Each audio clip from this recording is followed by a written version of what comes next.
they witnessed Palestinian prisoners being tortured and that some Israeli medics are complicit. I don't even think that in the Israeli society there is a need for cover-up these days. You can do almost whatever you want when it comes to Gazans.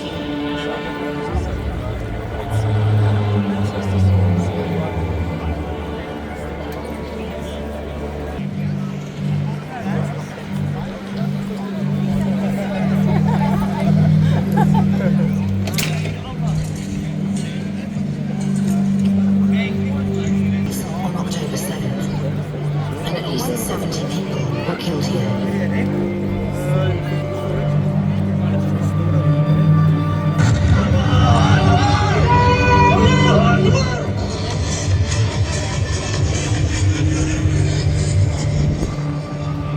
In total, around 1,200 people were killed by Hamas and other militant groups, and 251 were taken as hostages into Gaza.